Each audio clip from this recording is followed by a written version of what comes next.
as we continue spreading the word instead.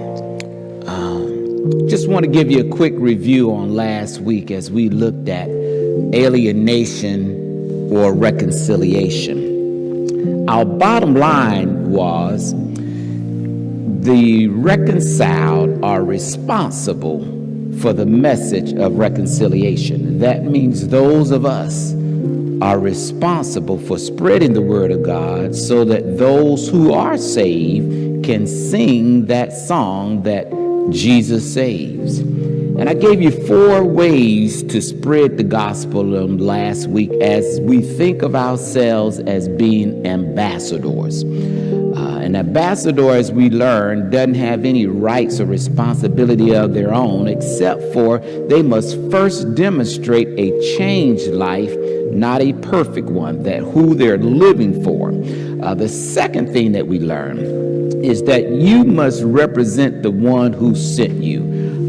We oftentimes, as believers, still want to live in 2 worlds. But as an ambassador, we must remember the one who sent us. And then the third thing, you must learn the culture. That means we must learn what's actually going on in the world today. But we must not live like the culture.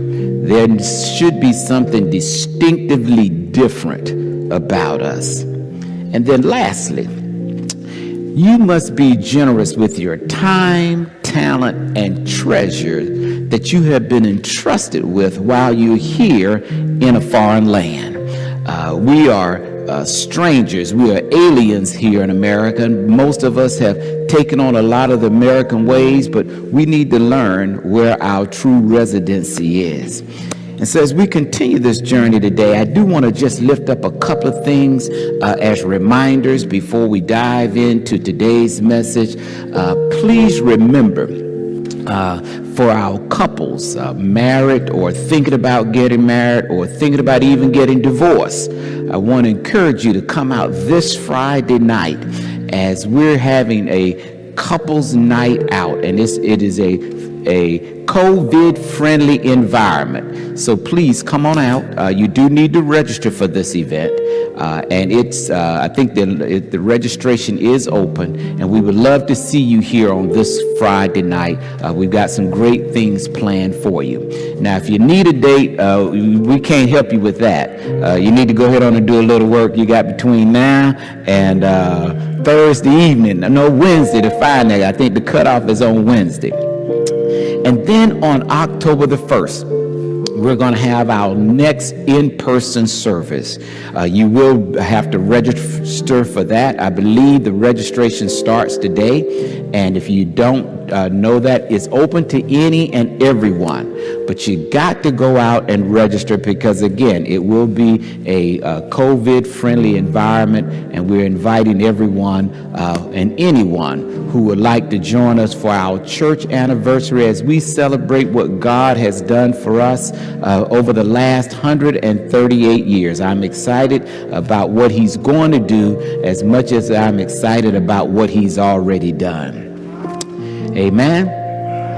Now, on last week, I gave you an update on the number of lives that have been lost just through through just normal attrition. And I asked many of you, had you experienced any death in your families? And most of you didn't raise your hands, but I do know that even in our own family circles, we have had death visit us. We had husbands die. We had cousins gunned down. We had friends killed. We've had people die of COVID.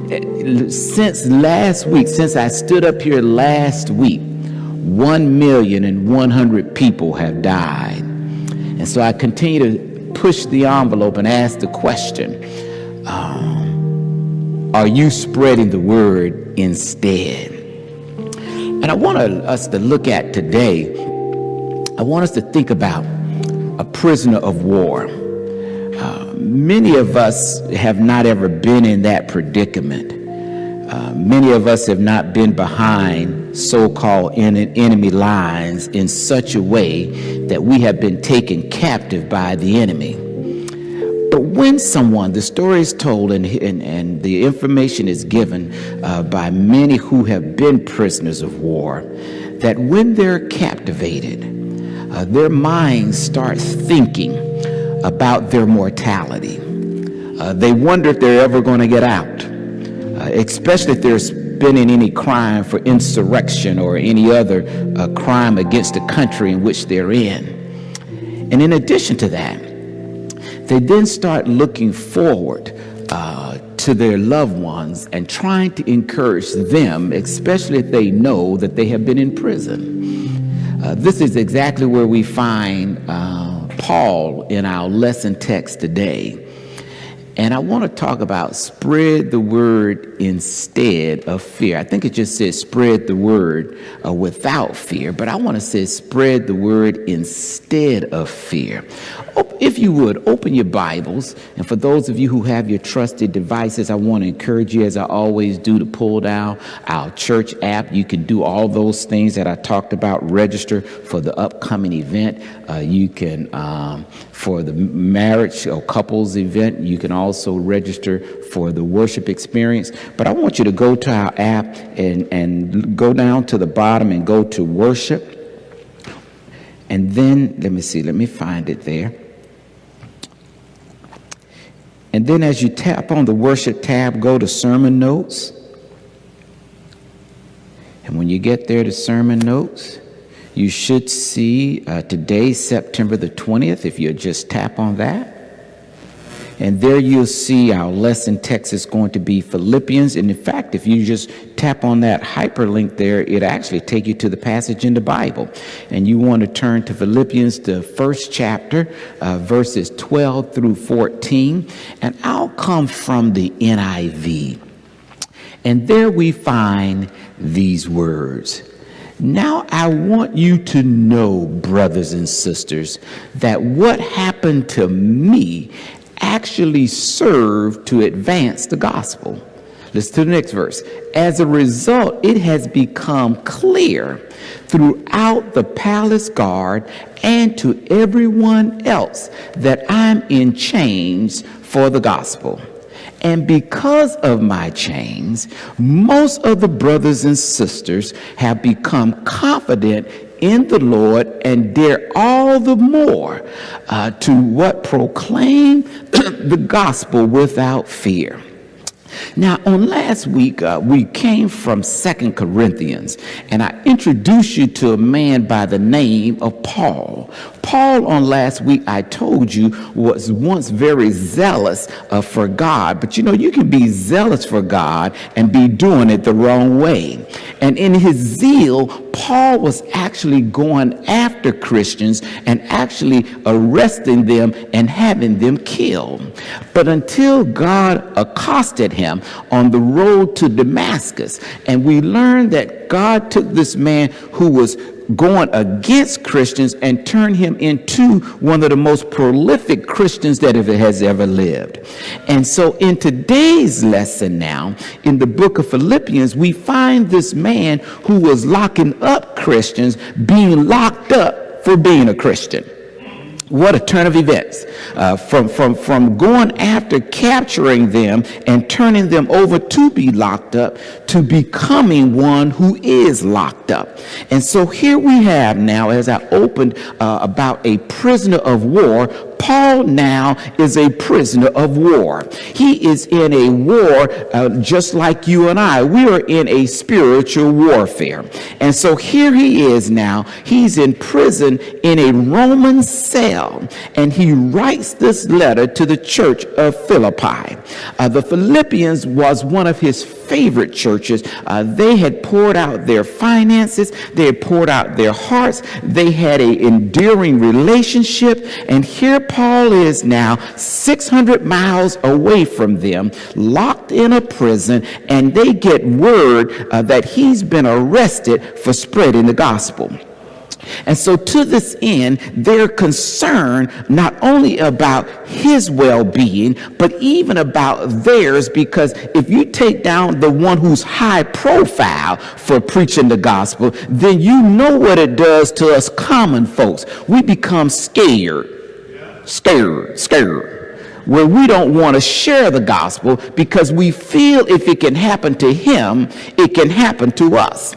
And so here we find him as he opens up this 12th verse here. He says, now I want you to know. Now, this isn't a statement just to run past. Paul uses this to say, let me get your attention. Don't you miss what I'm about to tell you. In fact, he's getting ready to drop a theological bomb. Boom, like sort of drop the mic. He's getting ready to drop a theological bomb on them that they don't even see coming when he starts to share with them what he's about to say to them.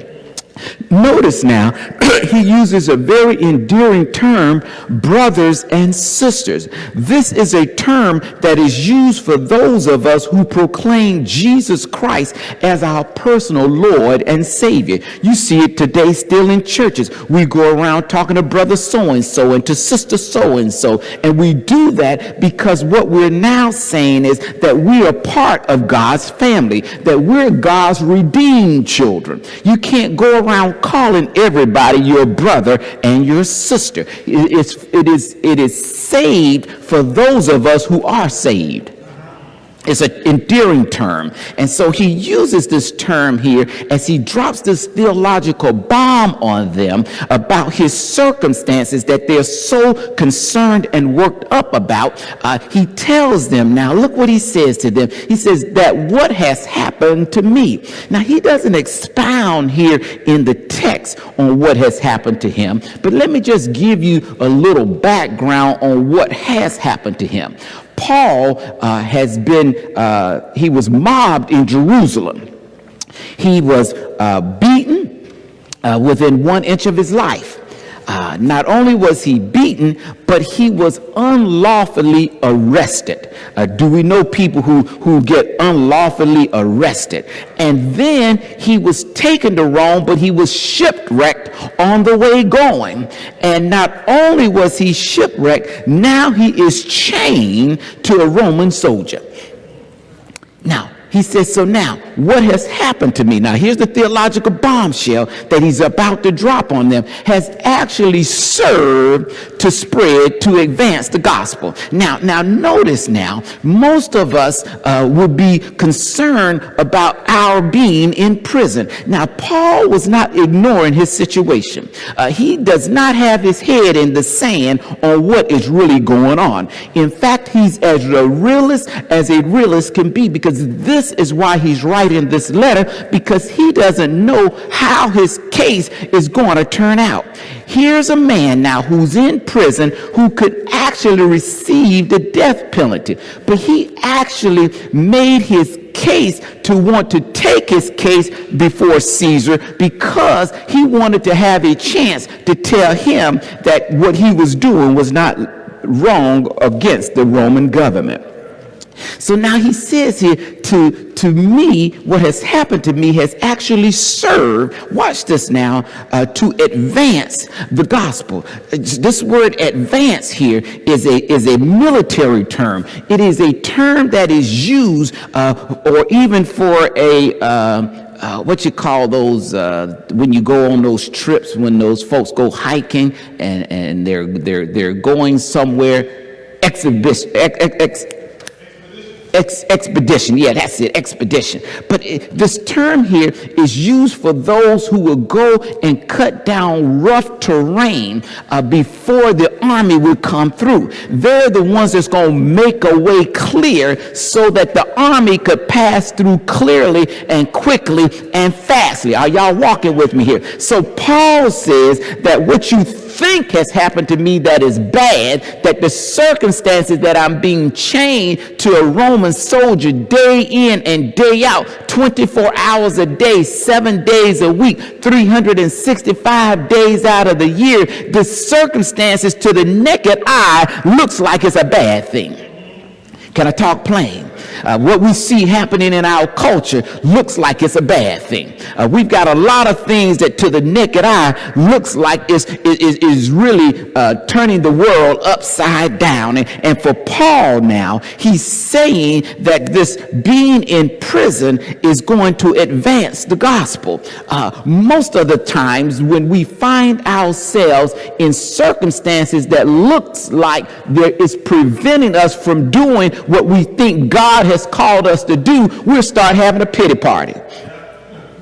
Can you imagine the Philippians now? They're concerned now that this one who is the head, who's the leader, who's the herald of the gospel, who's taking it from city to city. Remember, he set up a church in Corinth. He set up one in Philippi. He set up one in Ephesus. He's setting up churches all over the Roman Empire. And all of a sudden, this one who has been moving from one city to the next, now is being chained up, who's been locked up. They believe he's being silenced because he's no longer out in the streets spreading the gospel. And so they're now concerned about his well-being. Many of us are the same way. Let us get sick and we find ourselves flat on our backs. We believe we're out of commission, when in reality, we're not out of commission as much as we're stationary. Sometimes God has to give us a stay-at-home order in order to get us to stay at home, so that we can do what we're designed to do. And oftentimes we start having a pity party. We start focusing on our own circumstances and situations, and we forget all about what God is trying to do. Many of us are looking at the circumstances we find ourselves in, even in our own country. Many of us have forgotten totally about spreading the word. We are so consumed about what we see on TV and what's happening, especially with this newest development. It seems like God just keeps pouring more and more stuff on this our economy and our world. I mean, it was enough to have the pandemic, was it not? It was enough to see unemployment rise to 20-some%, was it not? It was enough to have George Floyd and all the others that were heinously killed at the hand of police officers, and that causes protests and then which led to rioting. It was enough to have all of that to happen. And on top of that, now you got folks reeling because the Supreme Court justice has died, and they're now wondering what in the world could happen next. Oh man, it is. I just sit back and say, God, I know you're up to something. He's up to something awfully powerful. But many of us are being so consumed with the news and so consumed with all the other things. Now, don't hear me wrong. Yes, please go out and vote. Please go out and do your census. In fact, I believe it expires on September the 30th for your being counted. And let me just go ahead and have my little sidebar here. Let me stand over here for just a moment and share with you here. Now, I know we think that protesting is sexy and it's powerful and it has a lot of can I say airtime and it gets a lot of media hype and all of that. But if you do not vote, this is Herb Redrick speaking, this is not theological. If you do not vote, you do not need to protest. If you do not sign up for the census, you do not need to protest. Why? Because those things have longer implications than you'll ever know. In fact, they're sort of glad that you're just out marching in the streets and not heading to the polls and not signing up for the census, because then they can have us locked in for 10 years and there's nothing you can do about that, or even longer, depending on how things turn out politically. So now let me come on back over here. All right. So now here Paul is saying, you think that my circumstances has thwart what God has called me to do. And he says, but this theological bombshell that I'm dropping on you tells you that the opposite has happened. He says that it's going to advance the gospel. It means that what he is doing is going to make a way clear for his going through to be able to spread the gospel even more so than when he was out there spreading it and being chased by the Roman soldiers. So let me give you your first word of the week here. Your first word of the week is the word should be spread during difficult circumstances. I don't care what your circumstance may be. I don't care if you've lost your job. I don't care whether you're sick on your back. I don't care whether you're going through a divorce. I don't care if you're suffering with depression. I don't care if you had a loved one die. I don't care. And I don't mean that in a non-compassionate way. What I'm saying here is don't be so consumed with your world that you forget about what God has called us to do. Now, walk with me a little bit further here.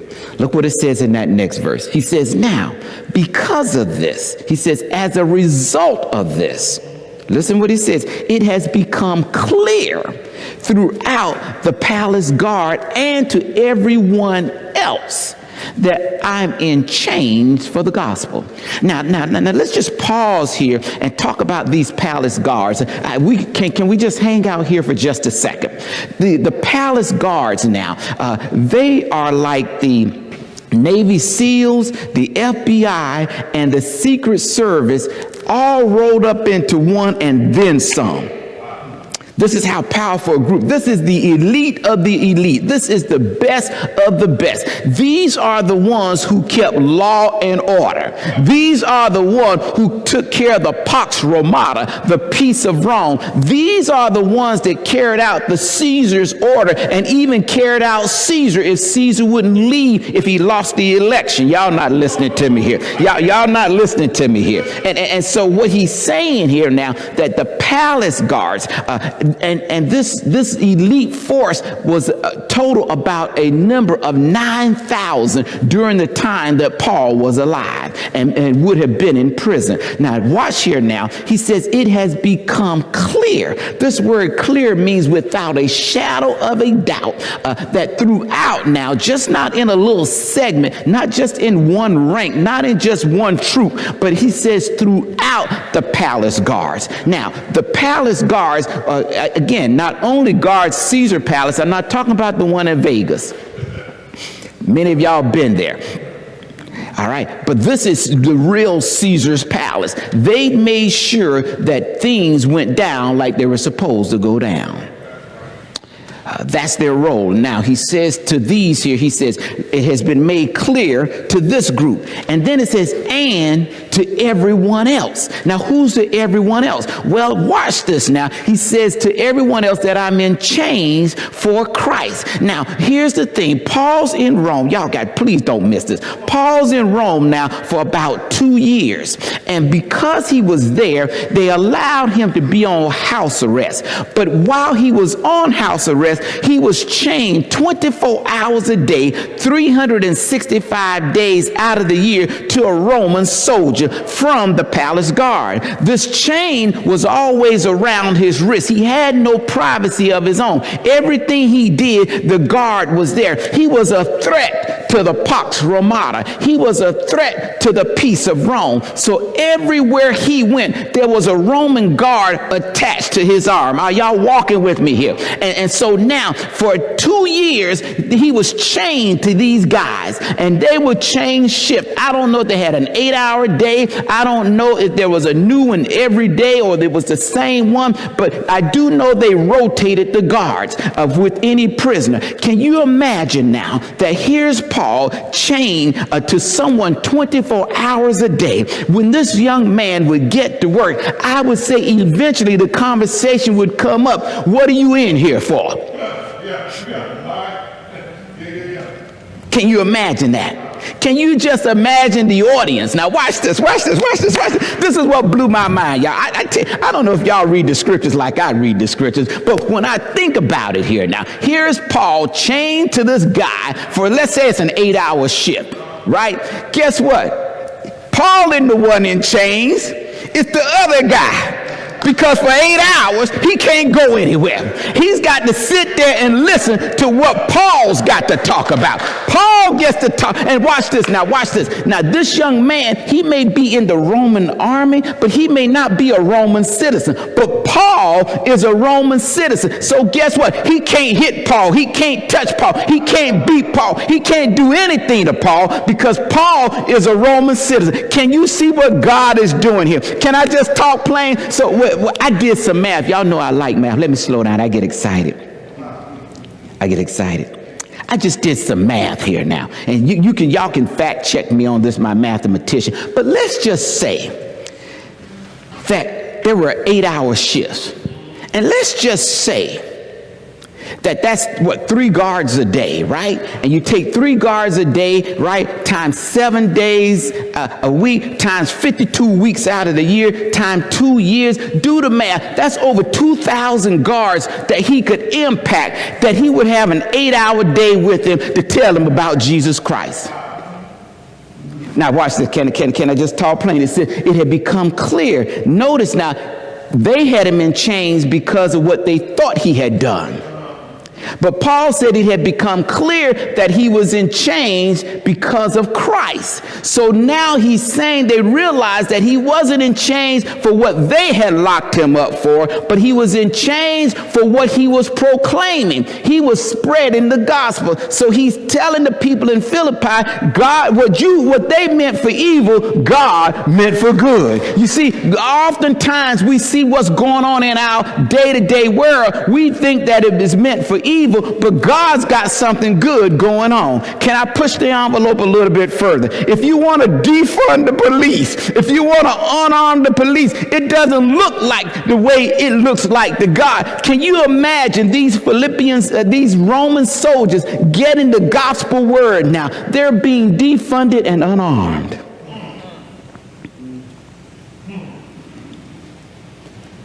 Did y'all catch that? You see, how God can defund and unarm police is not through a political process. It's not through protest. It's through proclaiming the word of God. You see, they would have been the very ones to put their knee on Paul's neck.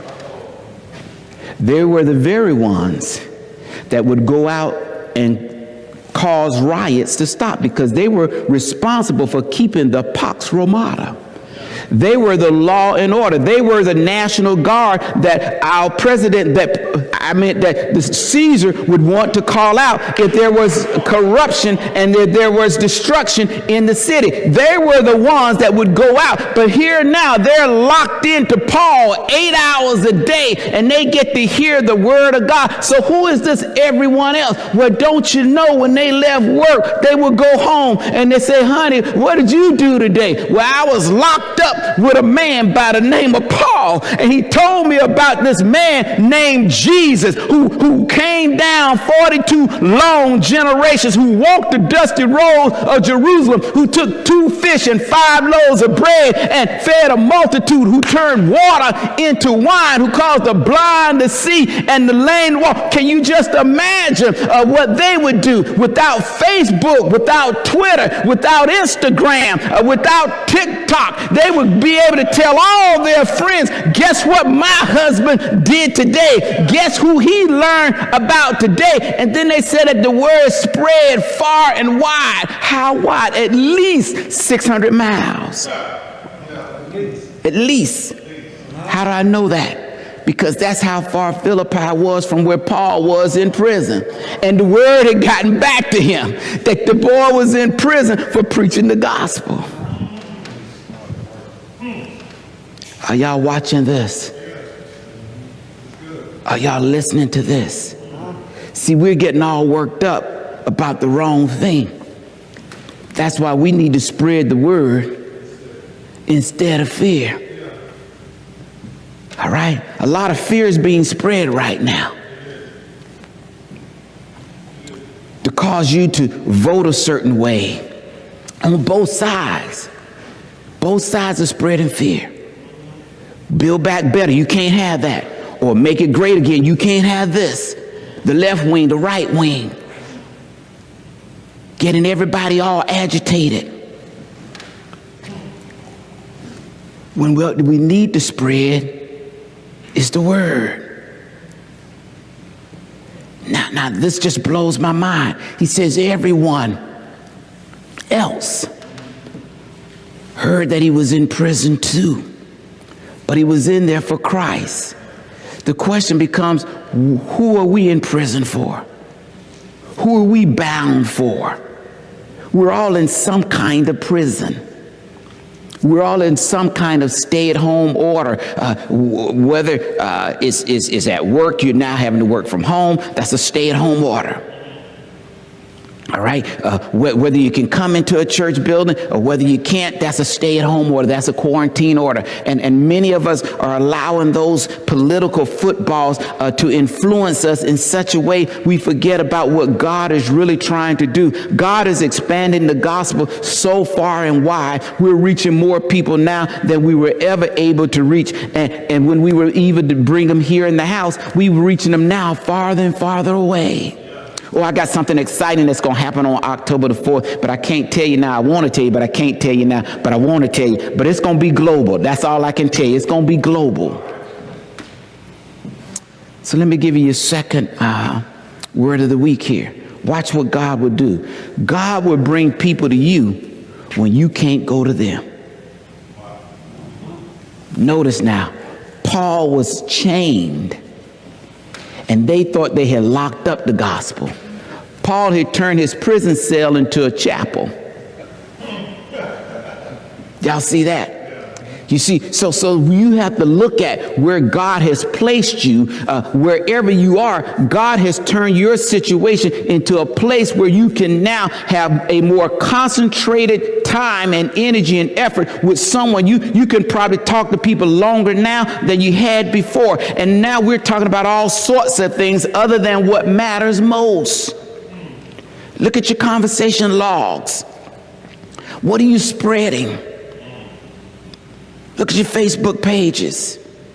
What are you spreading? I want to challenge all of you right now. Go to your Facebook page and spread some word. Spread the word just for a whole week. Don't talk about anything but Jesus for a whole week.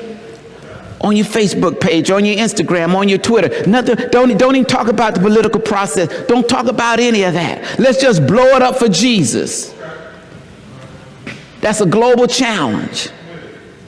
Who's going to be down with it? Knock on the glass. Tap on your glass. Bam, bam, bam. Put it in the chat box. Say, I'm in, I'm in, I'm in. Fill it up. Let me hear it coming in. I want to see some thumbs up back here that they're coming in, that we're going to do that. We're going to spread the word because God will bring the people to you when you can't go to them. Walk with me here now through this last verse. Notice what it says now. Notice what it says, and because of my chains, look what happened. Now see, this is what was happening on the inside. This is a strategic plan by God. The first plan was for the Roman soldiers to start getting the word, right? These were people who were being evangelized. But then on the outside, now you get those who are being discipled. Well, look what he says. And because of this, most. Now, he's not talking, he didn't say a few. He didn't say half. He means at least 51%. Isn't that what most means? Most means the majority, right? So we don't know. We know it was at least 51%, right, of the brothers and sisters who were in Rome. Look what has happened. Have become confident in the Lord. This word confident means more confident than they were before when he was on the outside. They have become more confident while he's on the inside. Now, what are they more confident in doing? They're more confident in what? Spreading the gospel. But not only were they more confident, and they dare the more, meaning they were willing to put their livelihoods and their lives at risk.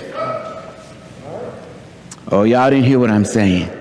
This word, dare all the more. That means to the point that they were willing to die for it. Dare all the more. Put it out there. Be willing to risk your jobs. Yeah, you could lose your house. You could lose everything. That's what they could lose. Most of us play it safe. We share just enough gospel not to get us in trouble. But he says, put it out there. He said, proclaim it. Not only were they proclaiming it, knowing that they could lose their lives, they were doing it without fear. So what has happened here now? Paul, who's locked up, right, because of his situation, has ignited those on the outside. So those who are in chains are the one in chains is giving those who are free the courage to be bold, to the point that they're willing to risk it all. What are we willing to risk in this environment? Let me just give you some more news flash, just a little more Herb Redrick commentary.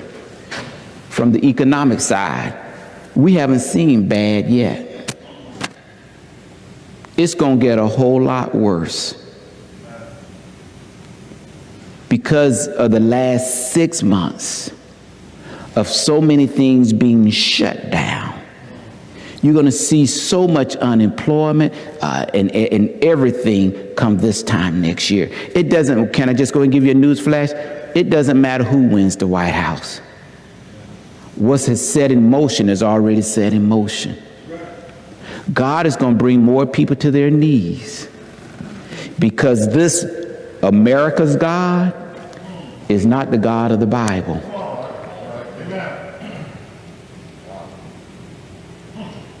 We've lost sight of the Jesus Christ of Nazareth, the true God, not the one on Wall Street.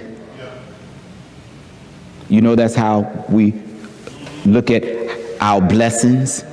The more we can buy, the more we can have. We look at that as blessings. Those are benefits. But you can be rich and go to hell. We got millions of people dying every week, and that's a real number, you all. 1.1 million have died since this time last week. And since we started this series, over 2.5 million people have died. For whatever reason, for whatever cause. How many of them entered eternity without Jesus Christ? How many? So let me give you your third word of the week.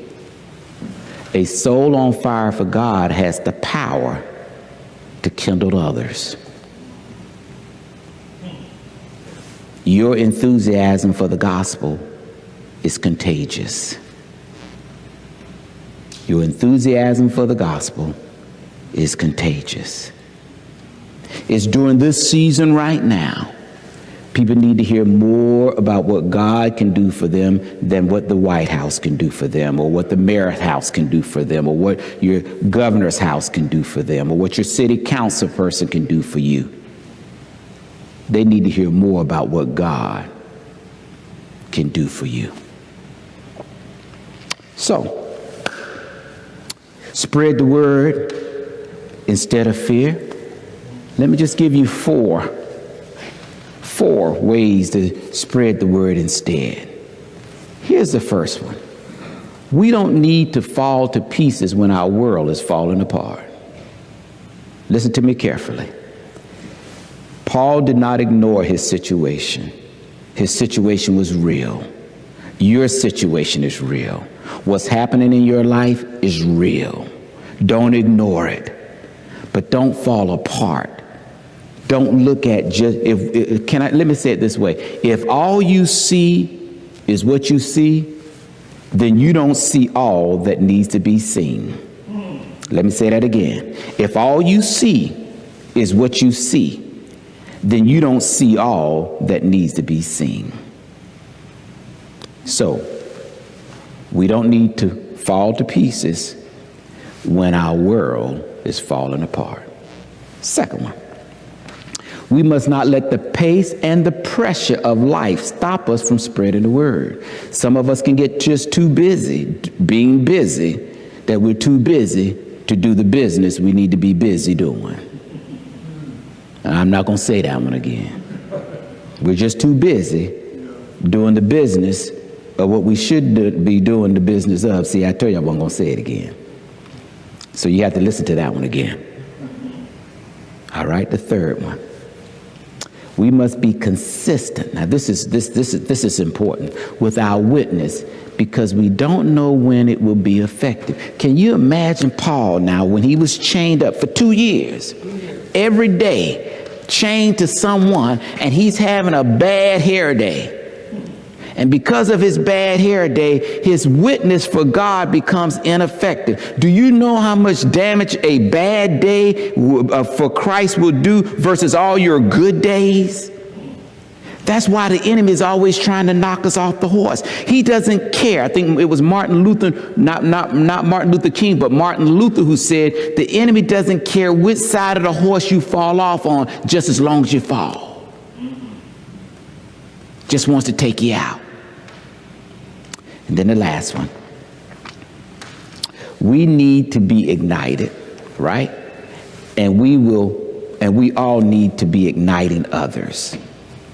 We have a responsibility. We need to be ignited. We need to study the word so that we can remain on fire. We need to be telling others about how good God is. If you don't tell them anything about what he's just done for you, how he woke you up this morning, how he started you on your way, if you just you don't need your grandmama's story. You don't need your grandfather's story. You don't need your uncle's story. All you need is what God has done for you. And if he doesn't do anything else for you, he's already done enough.